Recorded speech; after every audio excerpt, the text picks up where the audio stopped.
It's a great privilege to be able to speak with country singer, songwriter, comedian, artist, uh, Kelly Lane today.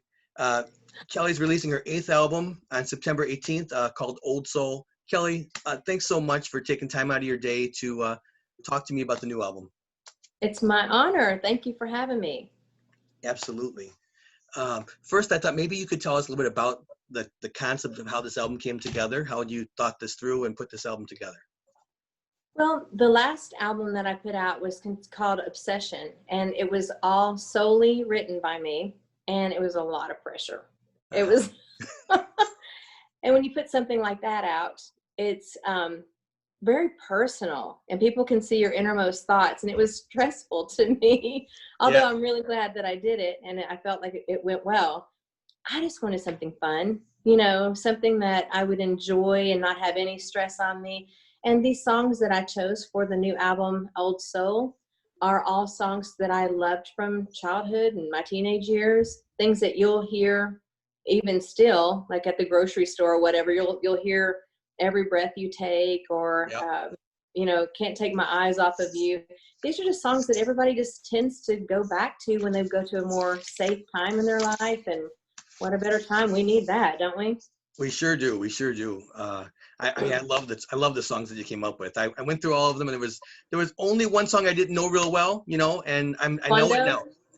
No, actually, I had heard that one growing up. I did hear that one. That would be that'll be the second one that I know the least amount. But the first one was actually the Gladys Knight song. I've got to use my imagination. I just didn't. I never crossed my path. I did listen to it though, of course, and that was the only song that I just didn't know. I love it though. I love them all. When I was a little girl growing up, this is how personalized this album is to me. My dad worked for Conway Twitty. He was his road manager for 25 years. Yes. And so people naturally assumed that I was just a country fan, and that's a natural assumption. But my mom was really the influence on my musical taste, because she had music playing all the time in the background. And it was people like Gladys Knight, or Frankie Valli, or different genres of music than you would think. And I would get my roller skates on, and I would skate out on the carport to all this Gladys Knight music, and I thought I was her. I just somebody had to tell me later that I wasn't, but that song in particular, I've cut 2 of her songs on previous albums. Neither one of us wants to be the first to say goodbye and the best thing that ever happened to me. But I thought, you know what? It wouldn't be an album of songs that I love and completing of this album without having done this song, Imagination. It's super fun to perform too. Yeah. And sometimes sometimes it's nice to perform. Like the 2 songs you mentioned are huge. And this song was big too, I'm sure. I just somehow I missed it in my listening of songs, and but I'm sure it was, but maybe one of the lesser. It might not have been her biggest hit, mm-hmm. But to me, it just seems fun. It's got a lot of energy. Yeah. I love the horns in it, and I may be performing that on the Huckabee online version coming up soon. So I'll August 28th, right? August 28th. I'm going to be doing.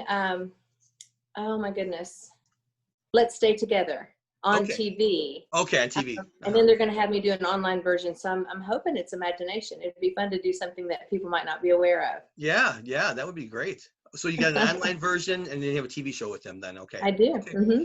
And the TV show, since we're talking about it, I think you're taping on the 28th, but it doesn't come on TV till the 29th. Is that right, sounds like? Right, yeah, they tape the night before. Okay, I have my TV already set for that, so I'm all set. I already hit record on that, so I'm set. Thank you. You're welcome. So you say, that you picked these songs out of your childhood growing up and everything. Was it easy to put together this list? Did you start with a bigger list, or did you just keep adding? So I like this song, I like that song. Was it narrowing down or adding to? Oh my gosh. I have got probably 150 songs that I thought, okay, I can cut it off at 10, but I want to really do 11. We're at 14 on this album. Yeah. And I probably have 5 more albums of this type of music that I hope to be able to record in the future. It was so easy. And the musicians that came in, they weren't learning, the same chord progressions, because they're all really intricate songs. They may seem simple because you think, oh, I've heard that 100 times, but they're very different than what most of the Music Row musicians play. But they nailed them. And everybody came to work just, oh, I remember when I was in high school, or, it brought them back to a place where they had fun too. So the sessions went super fast and fun, and I can't wait to continue doing this. I hope to do several volumes.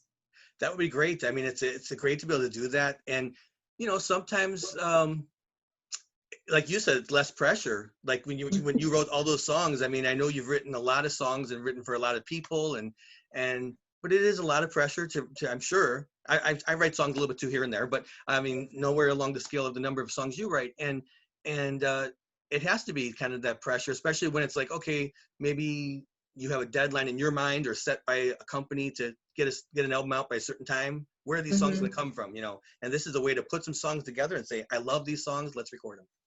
Well, there's a different kind of pressure that came with this one that I truthfully wasn't expecting. I made the mistake of saying, here's my new single, Drive. I didn't mean it was like my original or something that I personally wrote. And the fans that know music so well, that are very, protective of the originals, they came out of the woodwork and they were saying, that's not your song. That's not your, I didn't imply that. It's just, it happens to be the new single from my new album. And,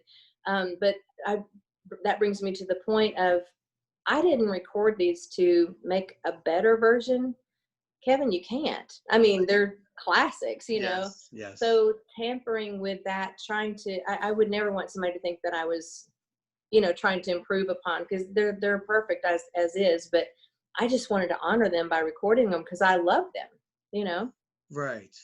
And I mean, I think sometimes there's some people that just seem like they want to cross T's and dot I's and say, well, it's not, it's not, but that wouldn't be my first thought. My first thought, would be just like, okay, you have a collection of songs, and first single is the first song that you're kind of promoting, not necessarily That's a song that what I you wrote. I would never think that.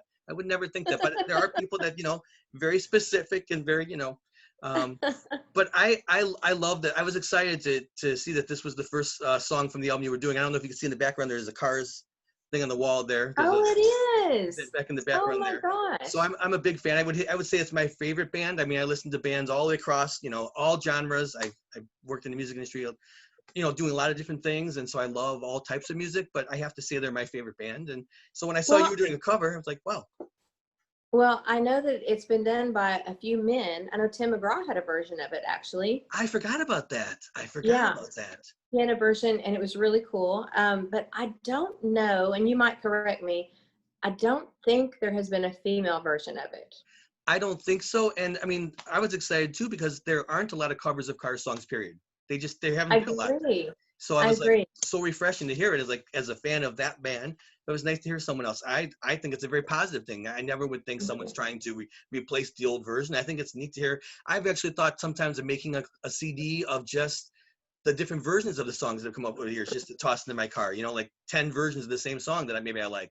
I think it's neat to hear how people spin the song differently. I agree. The ultimate barometer, if you will, my husband, T.G. Shepherd, he was very close to Elvis Presley.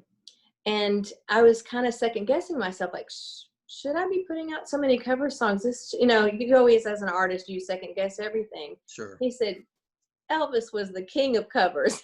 I thought, that is a very good point. So, and he was, Yeah, it's true. I mean, he didn't do a lot of writing of his own songs. He took songs that people wrote for him or had written around the time that he was recording and said, I like this song. Let's record it. Mm-hmm. So if it's good enough for Elvis. Absolutely. Yeah, that's right. There's no doubt. Yes. How did you choose to record this song as being your first single? Like, how did you decide this is the song I want to go out to the public with first? Just in matching up all 14. Sometimes you get too close to the project to really be able to hear clearly. And I couldn't honestly pick, and this is no compliment to myself, I just really, really respect these songs. Yeah. I couldn't pick one. I was really too narrow-minded. So I let a group of people hear them, and I sent out copies of the album to people that I truly respect. Olivia Newton-John is one of them. Mm-hmm. And how can you not trust her judgment, right? she came back with, "Oh my gosh, I love Drive. It's fantastic." So I thought, okay, wow, that was the first of feedback. And some management, some PR people. And it's not that they didn't like the other songs, it's just that one being the first, maybe I don't know. I just trusted their judgment. Yeah, it just kept coming back that was the song people tend to gravitate towards, and so Yeah. you went with it. It's Yeah, an that's easy listening song. It reminds me of like you're driving, so when I get in my car and I want to listen to a song when I'm driving around, it puts you in a mood of relaxation or something, I think. yeah. I have to tell you, I love the lyric video you made for it. Um, Thank do you think that that's something, the lyric video concept is something you might use a lot in this new album with these songs to kind of paint a picture? I hope so. I'm kind of from the old school. I love to see um I like video, period. It grabs my attention. The lyric video, I will say, is a newer concept, and I tend to just kind of like, it is cool though, because if you're not quite sure of the words, it does help you along. It's kind of like a bouncing ball on karaoke, Yeah, yeah, yeah. But Right. I mean, I just like old concept videos. So maybe, I don't know. I haven't really progressed that far, but I do have one made for Quando, Okay. which is the song Cuando, Cuando, Cuando is like win, win, win. It's Spanish for the word win. And my husband and I we've been together almost 20 years now. So we have a lot of pictures and videos and our wedding and vacations like in Italy and stuff that we've taken that I have concepted into a video for that song. So it's really special, and I'm not sure when that will be coming out.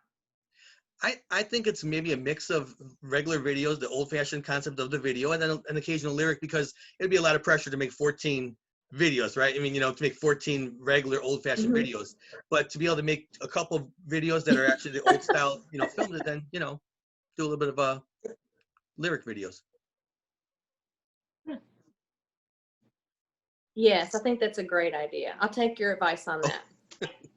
I've seen more of them these days. I mean, I grew up definitely in MTV generation and CMT and everything. So I certainly can appreciate the concept of the video. I love it. I really do. It paints a new picture for the song. But the lyric video just I seems will to be a say way this though. What's that song? Video killed the pop Yeah, star or yeah. something like Video that. killed the radio star. Yeah, the The Buggles. radio star. Yeah. Yeah. So I do see that side of it though, because if you have a vision for that song and somebody else has a whole different vision, you are narrowing your playing field with that person's thoughts about what the song even meant. So I don't know. I think it can go both ways, but I like the videos. I just recently talked to artist Kevin Godley, and he made these videos with all these bands. As a matter of fact, he did the video for Every Breath You Take. He was the director of these videos, and during the I don't know if you remember Herbie Hancock, that Rocket video with all the robots and everything, and all sorts of different videos that he made in that time for the Police, for Duran Duran, all those bands. He made a lot of those videos. He directed them, and he said, I never really set out to spell out in the video what it looked like, what the song was saying, because I wanted the listener to have their own, the viewer to have their own idea. So if someone was if they were talking about shaking hands or whatever, walking to the store, he wouldn't film that. He would just film something else and let them have their own imagery. But he always did some unique things. That's brilliant. That's why he got the big bucks. That's right. That's certainly right.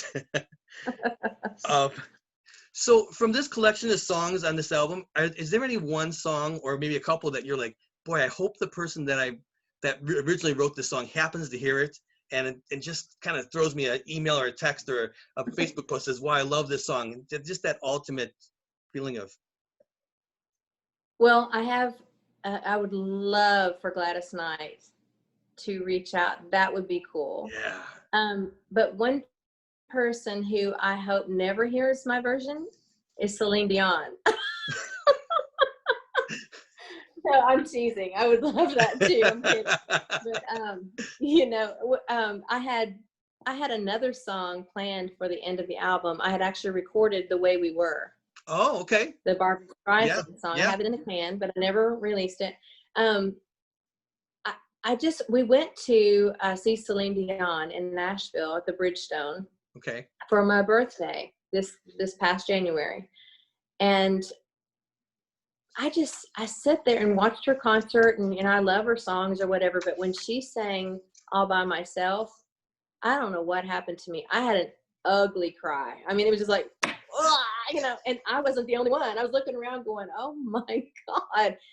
And that's type of songs that I wanted for this project, things that really touch you internally, somehow have a memory tweaked or something. Yeah. And I thought, that's it. That's why I haven't finished the album yet, because I want to see if I can do it. Personal challenge, truthfully. And I didn't know if I could really pull it off, because it's really intricate. I mean, it is, I wanted it to be as close to her version as I possibly could. However, I sing like 42 keys lower than she does. So it's a whole different sound than hers. But wow, was she amazing. Right. It's Sure. unreal. Sure. I've never seen her live. I've seen many concert videos, seen many appearances. I think she's amazing. And so, yeah, it would be interesting to see that live, to see her perform that live. And it's such a, it's a freak of nature. Like, I mean, she's so tiny and she stands there and just like, what? Right. Who can do that? So, like I said, it was a personal challenge. I went to my co-producer and I said, I haven't finished the album for a reason. And I had lingered this because I love the process of recording so much. But I'd lingered the recording and the finalization of it out as long as I felt like I should. And I said, I'm not quite done yet. I have one more thing I might want to try. And he says, you're chicken if you don't. So, I don't call me chicken, So I tried it and I was pleased, but I'm sure Celine would pick it to death. Oh, I'm sure she would not. It's fun. I'm sure she would love it. I think that's a big form of flattery when you hear someone else take a song of yours, and I would imagine and want to cover it. I know she didn't write the song either. She covered it also, but to hear she's made one of the biggest, well, there you go. current time versions of it. So she's the version that kind of sticks out in today's world, I think, versus going back to the 70s version, That's so true. So, yeah. So, I like that you presented that she did a cover on it too. I'm not alone. Yeah, no, I mean, it's when you find a good song like that, right? When you find a good song, many people do want to, bring that song back to light again. Yeah, so it's. That's true. Even though you're currently working on a album with songs that other people, had made famous at one point, you're obviously a songwriter and you've recorded, for other artists and for your own albums. Are you always writing songs in your head, like for yourself or for someone else, even though right now you're focusing on this specific project? That's a really great question. I've never been asked that before. Very good. I am probably different than most, but I have to compartmentalize my brain. Like, I know you mentioned comedy and painting and whatever. These are all part of the arts, I guess, as you could say. Sure. So they're all kind of the same. They come from the right side of the brain, I'm sure. But if I am writing per se, I don't enjoy painting. I don't enjoy doing the comedian thing. So it's like I have to just be really hyper focused on one of those areas in order to make it where I don't feel confused, if that makes any sense. Sure. So you kind of have there's a time and a place for each of these parts of your creativity to come out.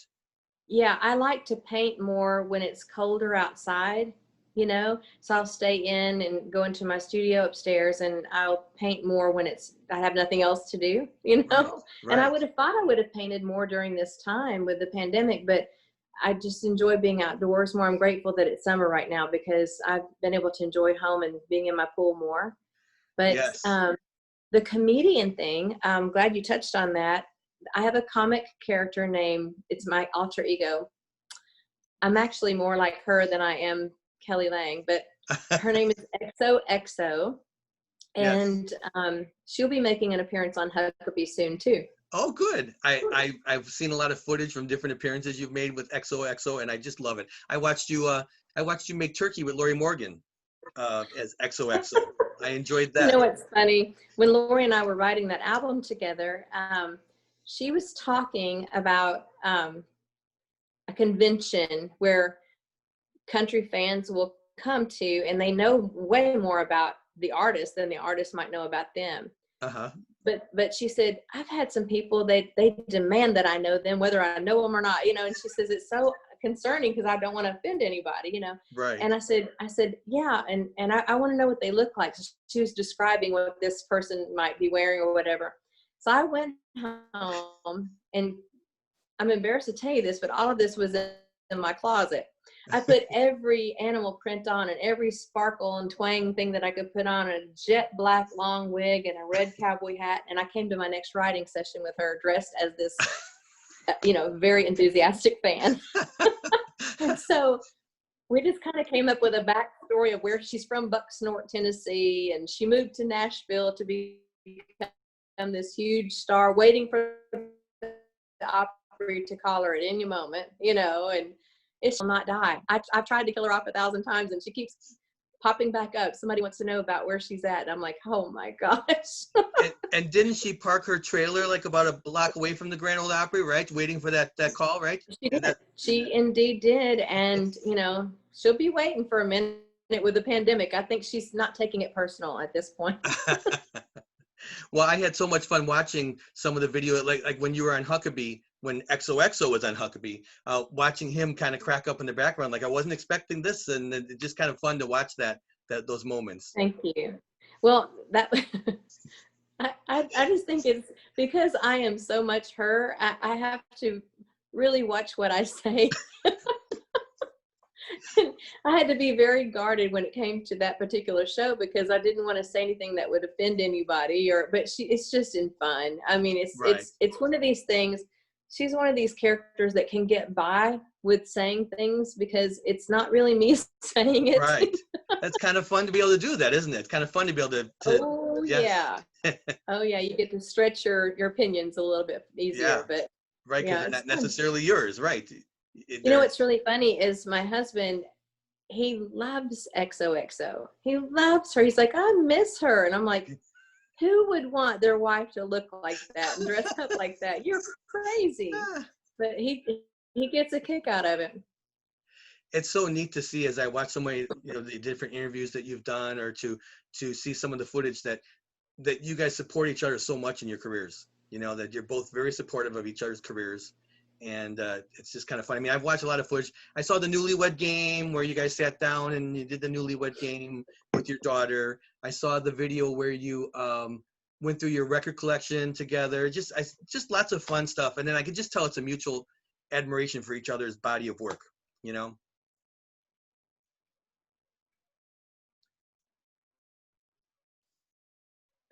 With me and TG, you mean? Yes.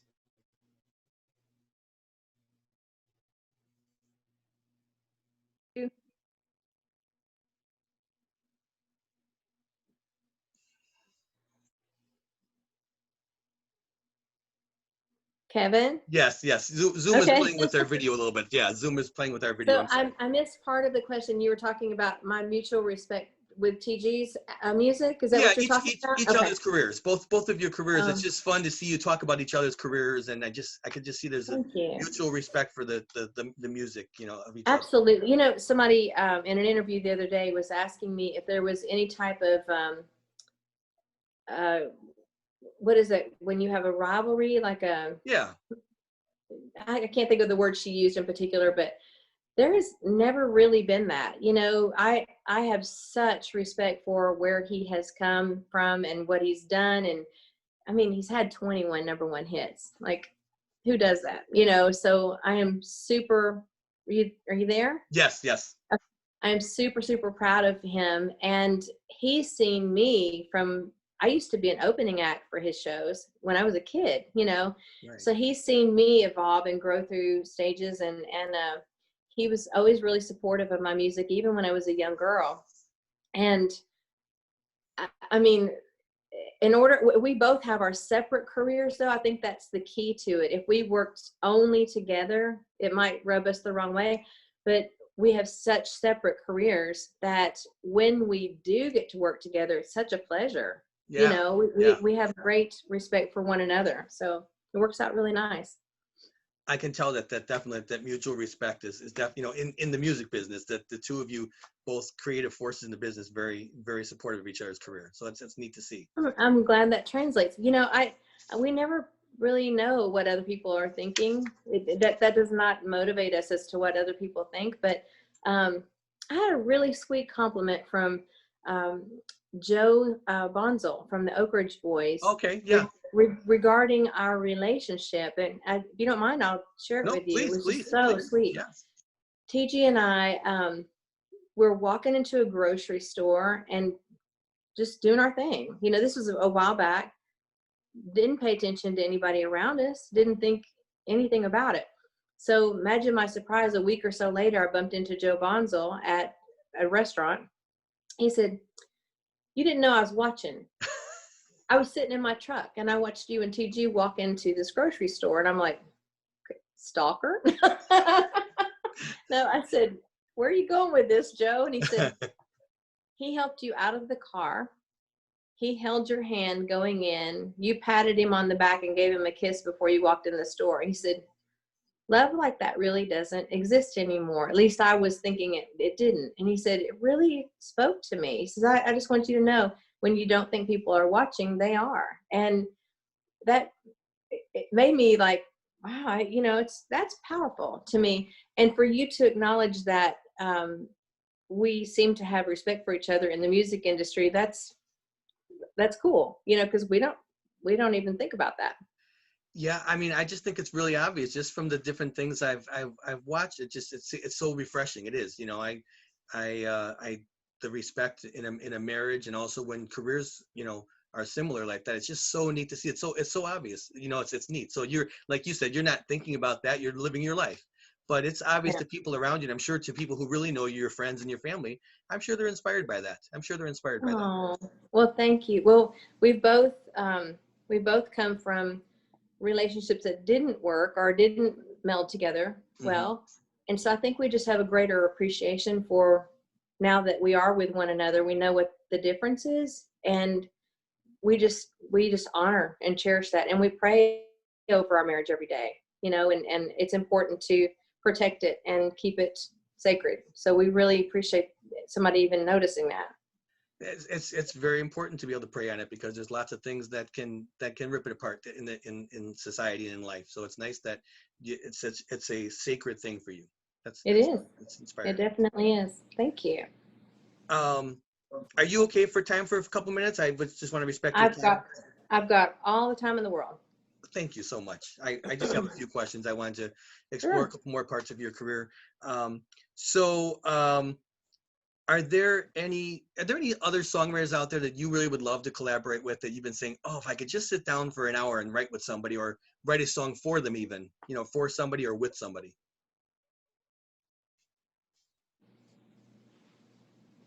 You ask the coolest questions. No kidding. Thank you. Um, Thank you. well, I will tell you this. One of my most uh, cool conversations that I have been blessed to be friends with Sir Barry Gibb, who is the #2 highest ranking songwriter at BMI of all time, under Sir Paul McCartney. Wow. So he and I have talked about writing together, and he always listens to my projects and gives me his thoughts on things and songs that he likes that I've written. So when that time actually comes around, I mean, I see him maybe 2 or 3 times a year, but we never have like focused on sitting down. But I do look forward to that. I'm not gonna lie. I think that would be a dream come true. You know, he's such a unique writer. I think that would be amazing, because I've seen, you know, I've seen what you've sung, the, you know, the Islands in the Stream together. And I was that was one of my questions, actually. You know, going back, I know that you sang it with him at the Country Music Hall of Fame induction for Kenny Rogers, but I looked back and saw that you had sung it with him a couple times before there for a couple benefits. I was wondering, how would that first meeting happen, that this came to be, that you sang this with him? Well, we unfortunately had a tremendously huge tornado that came through Hendersonville, Tennessee. I think it was 2006, if you may correct me on that. But um, anyway, I I had just gone through breast cancer treatments, and I was feeling very weak, but feeling very like I needed to do something to help our community. It was just awful. I mean, I have never seen this destruction, and I'm from Oklahoma. You Oh, know, yeah, so yeah. So you would, it yeah. was horrible. And I just had this nudging in my heart to do something, you know. So I started reaching out, and TG was really worried about me because I probably physically shouldn't have done this. You know, I was taking a lot on. My hair had just started growing back after the treatment and stuff. So, but I just felt pressure to do it. And so I reached out to people like Ricky Skaggs and the Oak Ridge Boys and Lori Morgan, Gary Allen. Um, there's a ton more. And to do a benefit concert in our town at the high school that I graduated from, just to stop the bleeding, you know, just to try Right, to help right. people. And I told TG, I said, I heard Barry Gibb bought Johnny Cash's house. I'm Oh, going to reach out to him. And he goes, okay, honey, good. That would be nice. You know, I said, I think I can get to him. I know somebody that knew his secretary, blah, blah, blah. And he goes, and I said, and you know what? I'm going to be Barry Gibb's friend. And he goes, okay, yeah. He didn't seem sincere. But I wrote an email to my mutual friend of his secretary, and I told him what I was doing, the people that I had on the show. I said, I understand you bought the Johnny Cash house. If for some reason you happen to be in town during this time period, it would be so cool if you would just walk out on stage and wave to your new community. They would be thrilled.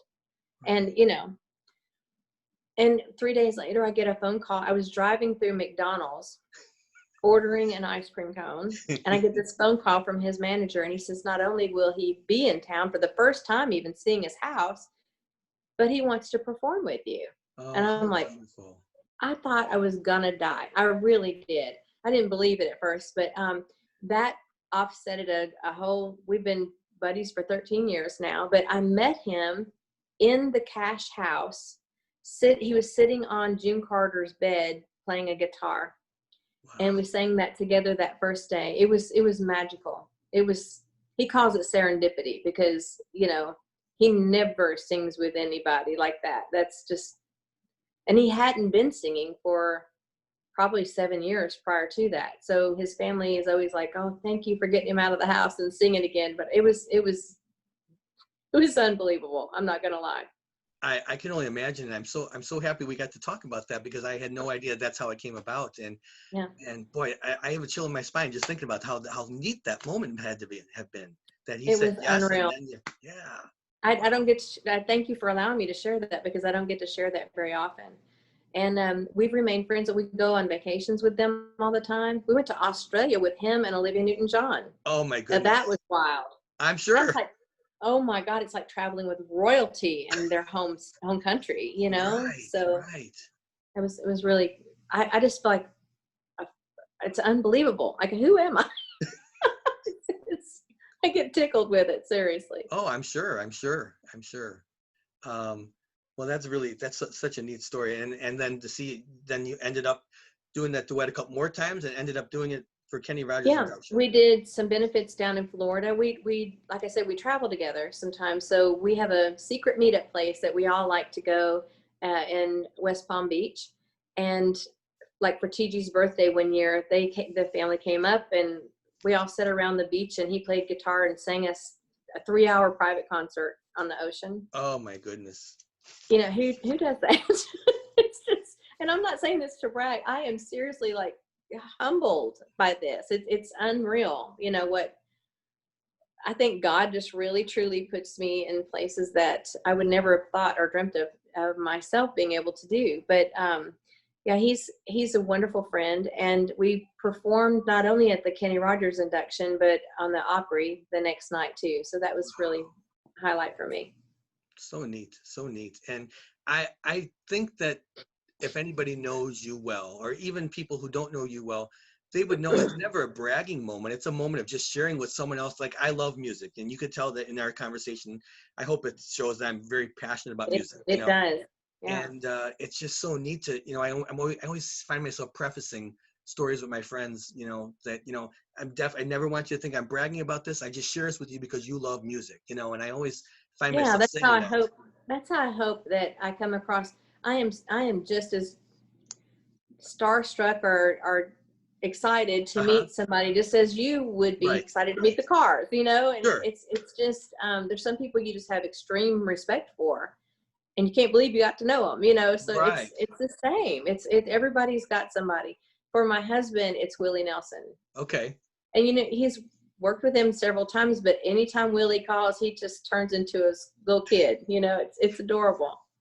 I think it's just so neat that I always enjoy watching artists perform with other artists or talk, you know, collaborations or talking with each other, and you just really feel that. You could feel sometimes that someone in a conversation with that person is gushing that that's someone that they looked up to. We all have our people that we idolize in a very, you know, not, we don't have idols but music idols, you know, and we look up to, and it's so neat to see two famous musicians gushing over each other, like they both can appreciate that. Well, they have so much in common, you Yeah. know, and it takes a lot of endurance. And I was telling somebody the other day, it takes 90% of passion and 10% of talent, really.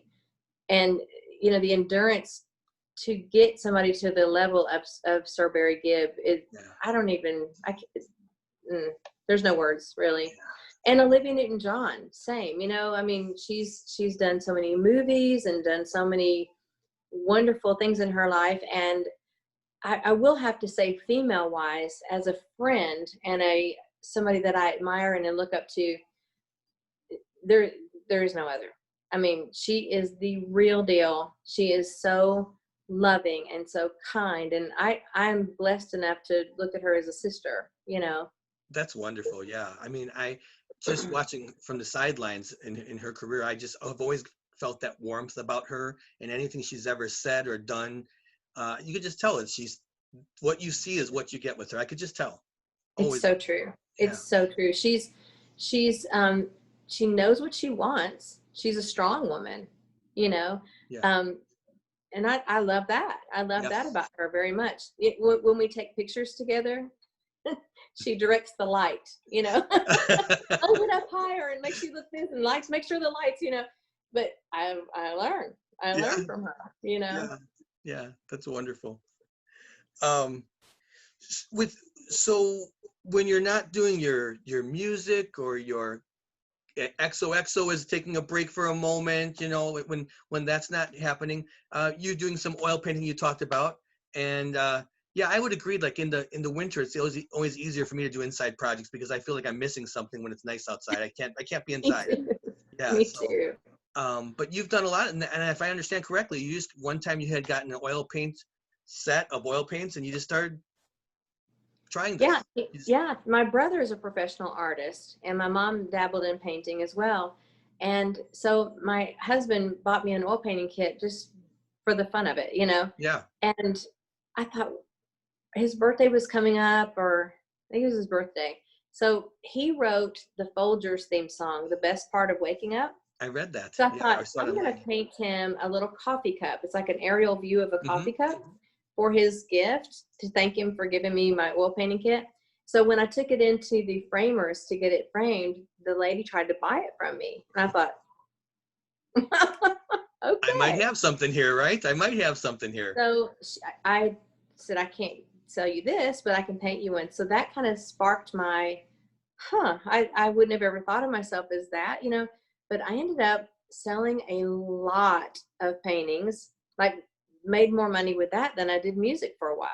Yeah. And, you know, it doesn't come super easy for me. I always feel like I have to relearn it every single time I sit down to the canvas. It's something I can do. It's just not something I am natural at. He would disagree. He would disagree.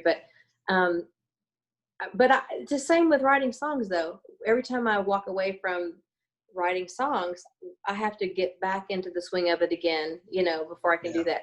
Yeah. But recording, I could record every day, all day long. I love being in the studio. Yeah. Um, yeah, it is, I would imagine it'd have to be so much fun to, do you find yourself like taking a song and saying, okay, I didn't like the way this sounded, I go back and do this? And do you find yourself doing lots of takes on songs just to really get it to where you want it to be?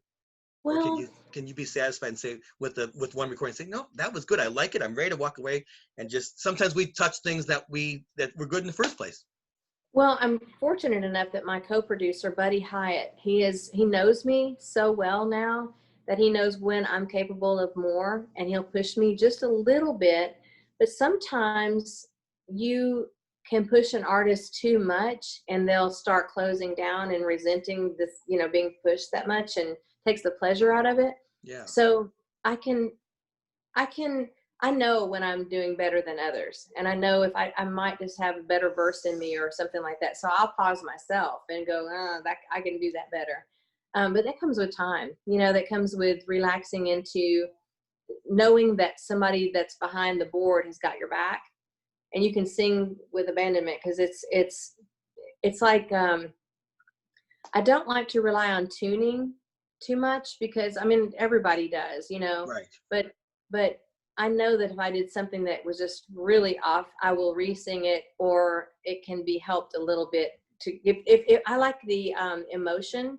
If I've captured the emotion that I wanted to get, but it might be a little under, I will keep the one that's not perfect to keep that emotion than to have it too perfect, if that makes sense. No, I think that makes a lot of sense. And when you capture something that you feel is just really captures your emotion, it's hard. You can overlook other small, tiny places in the song where maybe you wish that this sounded like this, because the overall picture is what you would, the emotion that you're bringing through. You can't replace that. It's in that tank. Well, I think that's where we lose some of our I'm trying to think of an adjective. That's where we lose some of our sparkle in today's music. I think people are so interested in getting technically perfect that it's missing the warmth that we once had when we didn't have so much auto tuning going on. Yes. Now I'm not gonna lie. I have definitely leaned on it on occasion, but I just think it takes out the warmth and it takes out the realism of what you're trying to say. And that's one thing I do hope that the listener can hear, is there is a lot of grit and emotion in this that I did not allow to be taken out. Yes. The breaths in between certain songs, it might sound even like a crack or a mistake or something, but it meant something, so I kept those in. I think that's so important, because yes, today music can be so easily overproduced. It's so easy for it to be overproduced. And I think everything goes full circle, I think, in life. And it's kind of neat to hope that at some point we get a revolution of just going back to just bare bones recording, a few live instruments, not the electronic sound, not the Right. auto-tuned, just, auto-tune, like you said, if you have to touch up a quick spot of it. But there are a lot of artists out there who, if you were to see them live, they would be kind of lost, I think, without that equipment. And Hey, well, Cher did quite well. she sure did, huh? Boy, yeah. Yeah. Yeah. She But put the auto in auto tune, didn't she? yeah, well, yeah. But it's, for someone like you, you've grown up in the business, and you just have seen and heard these great, amazing voices, to be able to carry on that tradition with the natural talent of your voice, and just to sing and enjoy it with the instrumentalists, with the musicians that you come across in life, and just, it's gotta be so rewarding. I was really surprised and flattered that my mother would say something to me the other day. She said, Kelly, in listening to your voice now on this album, I can see that Conway was an influence on the way you style your words. And I never really thought about that so much, because how does a man influence a woman's style? But when she said that, I went back and listened, and I understood what she was talking about. And I was really pleased with that, because I do have a growl that I wasn't trying to emulate him in any Sure. way, but it just naturally, I guess that's just what I heard so much. It just feels natural when I go to sing that. And so she was like, it just reminds me of his style. And I'm like, I love that. And it's so neat coming from your own mother like that, because sometimes the family close to us, we think sometimes they're not listening. Sometimes they just Most love anything. Most of them don't. Right. Well, Yeah. But My mother called me yesterday. She was, I just want you to know, I read an article on you. I'm so proud of you. And I'm like, thanks, Mom. yeah. Anybody else could say anything, but when my mother says it, I'm just like, oh, loved it. I loved it.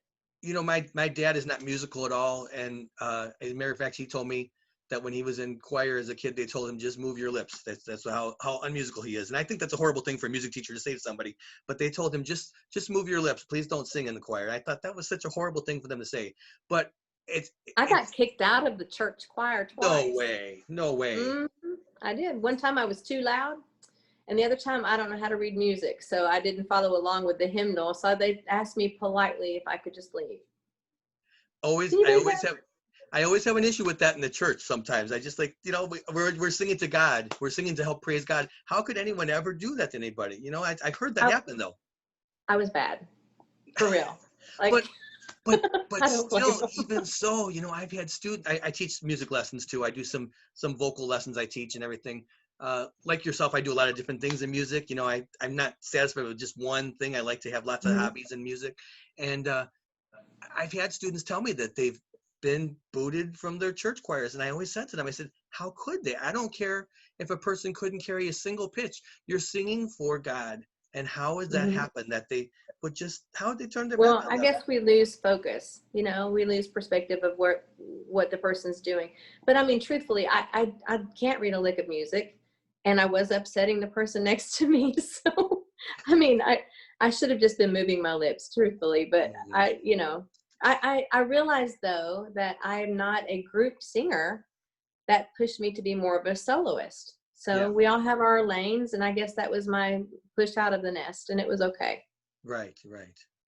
I was gonna say real fast. So my dad, like your mother had given you that feedback, that positive feedback. That means the most to me when my father will say something, even though he's not musical, and that's what makes it mean even more when he can Hmm. appreciate. Because sometimes I conduct orchestras for local musicals and whatnot, and he used to say, "Well, you Wow. just kind of wave your hands around. What does that mean?" And now he says, "I think I get it." He kind of has said to me, "I realize it's a lot more work than I thought it was initially. He thought I just waved my hands around, and that's what it kind of looks like." And it means so Because much aren't when we you all have, looking for our support from our parents? I mean, yeah, we're that all needing that pat on our back. So that's good. absolutely, I'm glad. yeah, yeah. So um, I wanted to talk about the chair that's on the album cover. That the chair has got it almost. There's Kelly Lang, there's XOXO, and now there's the chair, because I've read a couple of your video clips and everything, and before I heard you talk about the chair on one of your clips, I thought it was so neat that every clip that you had that chair that's on the album cover, and you were sitting You there. are so observant. I've tried, and I take these interviews very seriously, and I love that every clip had you sitting in the chair talking about, about each song or each thing about the album, or answering questions about your career in, 1 minute clips and everything. And I thought that was so neat. And I saw that you talked about maybe someday you would name the chair. Have you named the chair yet? I go back and forth. I really haven't nailed one down Uh-huh. quite yet. I'm letting the campaign roll out, and hopefully something will really speak to me. But it was really funny. Conway's grandson, Trey Right. Twitty, Michael Jenkins is his real name, but he sings under the name of Trey Twitty. Um, we were talking about the photo shoot coming up, and I said, I just don't know what look I want to go with. I guess it'll just come to me. And he goes, I got it. He said, meet me at this certain studio. I got it. And I said, what is it that you have? And he says, I just trust me. So we get there, and he's just lugging this. It's really heavy too. He lugged this thing in. He was like, this is so heavy. And I said, well, yeah, but what am I going to do? It's really low, Yeah. And I was like, all right, I'll sit in it. And the only way I could really sit in it with it looking squatty was like to move my leg out. And he goes, that's it. We don't have to do any more. And I go, that's it? Of course, we ended up going further, but I was like, so when I look back at the pictures, I'm like, that chair has something. It's got a vibe to it. Yeah. So we did some video later, like several months later, and I said, bring that chair with you again. He goes, oh gosh, Kelly, it's so heavy. I said, just, you have to bring this. I'm seeing a theme. So he brought it, and he goes, it's yours. I don't want to see it again. I don't want to deal with it. I said, I'll take it. I'll take it. And I said, I have fallen in love with this little chair. So I don't know what I'm going to do with it, but it's got character.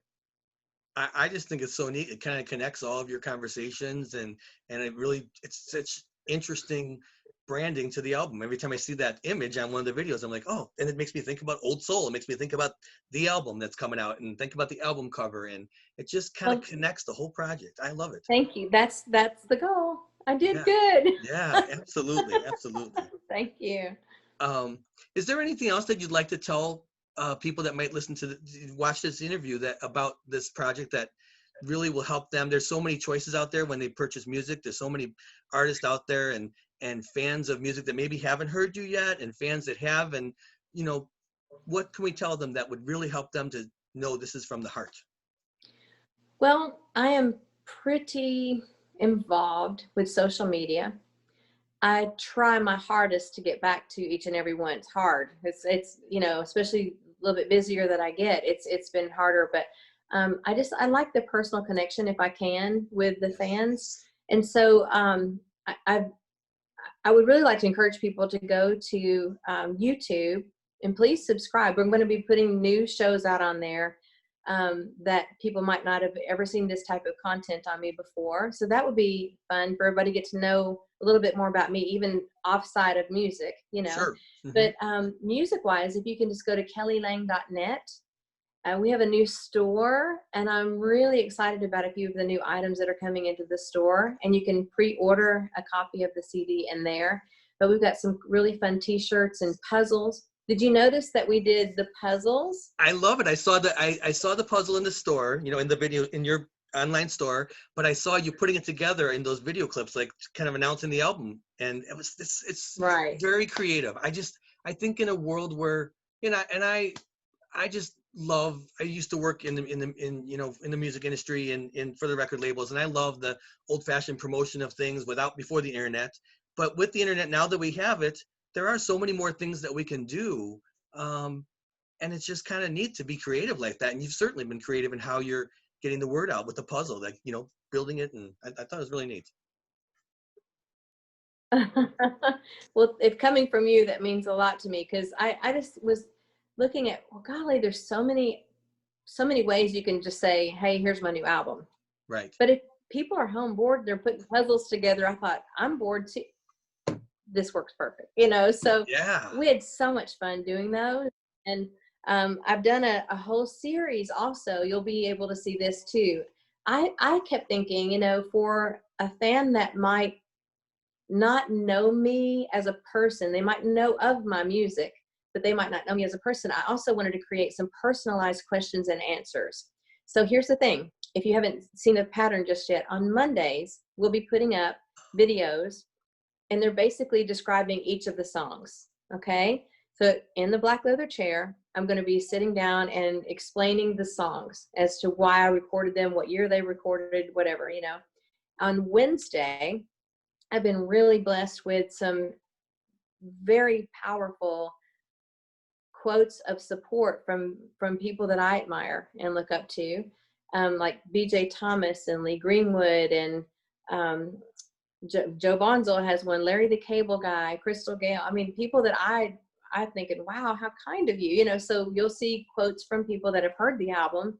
And then Thursdays, there will be a question and answer that you'll learn more about me than you want to know. That's all I'm saying. It's just hilarious, because it's some questions I was like, let me think about that answer for a second, so you'll get to see a different side of me that you might, you might connect the dot with my personality along with the music. It might be a different view.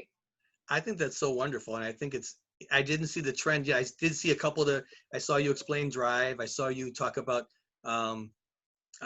someone asked a question, or maybe you was the question that you put through there about stage fright, and saying that, if there was such a thing as stage fright, it would have been that induction performance, seeing Garth Brooks and Kenny Rogers and all these different people in the audience. If there was such a thing as stage fright, that would be the night it would happen, right?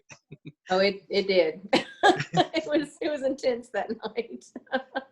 So I thought it's neat how you have those little, short videos, and I didn't realize the trend. Now I know I have to set my social media Monday, Wednesday, Thursday, right? Is that right? Monday, Wednesday, Thursday, around 10 o'clock each time. Okay. All right. Yeah. I think that's wonderful. Yeah. And so You have so many great tools that you're using for this new album. I want to remind people that you're going to be on the Huckabee show on the 29th when it airs, and 28th you'll be Yes. taping. So we'll all think good thoughts for you on the 28th, and when you're taping, and then we'll look forward to watching on the 29th. And I just want to remind people to pick up your new album, Old Soul, on September 18th. And it's on pre-sale now. If you go to Apple, or this is another thing I'd like for you to share is Spotify has got it's a page on there. It's Kelly Lang with the blue check. If you go to look on there, why don't you ask your viewers or your listeners to, if they can do me a favor and go to Spotify and add me as a friend on there. They can hear the album the second it comes out. It will download in their Spotify. So that's a really fun thing to do. And right now, if you're an Apple iTunes person, you can, if you purchase Drive, the second the album drops on the 18th, that whole album will come into your Oh, neat. download. So, Okay. yeah. I did go on there to see that the track listing is already on there, and they're all set to go. They're just ready to hit the button, and I can see your whole track listing is there. And yeah, I will can't wait to share it all. Yeah, I will be sure to tell people about Spotify. I made myself a little note here. We'll make sure that we let people know that. And so if you see a spike in numbers, you'll hope that maybe it came from our direction. You see some, Please do, because that's the way that the artists can see if they're really connecting with their fans. And it's just a real direct way of seeing if you've got support and what's going on and the trend of what's going up or down. So that will help me a lot if you can have everybody do that. Go to Spotify. I will be happy to. And in the process of talking to so many interesting musicians and artists, I always enjoy like trying to find ways to help them. I finished the interview and I'm like, boy, if we could just do this, if we could just do that. So I'm their biggest cheerleaders, because I just see the passion that they put into it, and it makes me want to just watch those views and numbers climb and climb on their social media, and whatever I can do to Instagram. Yes. Instagram, Kelly Lang Music. Twitter, Kelly Lang Music. So I mean, any of these numbers that you can help me get more people talking, that would, you just don't know it, because you can only do so much, and then you get your street team going. And if you can get people underneath that to help push those numbers up, it really means something to me. It would be awesome. I love that.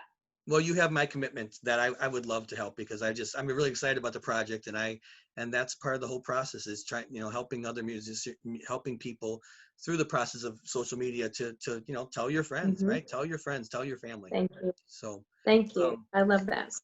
So I just wanted to thank you so much for your time today. I did have a quick question I would like to ask you. Just maybe I'm going to end our recording here, but I just wanted to thank you so much for your time, and wish you the best of luck with this new project. I think it's really exciting. I'm really excited for you as a fan, and thank you so much for sharing a little bit about your career with us today.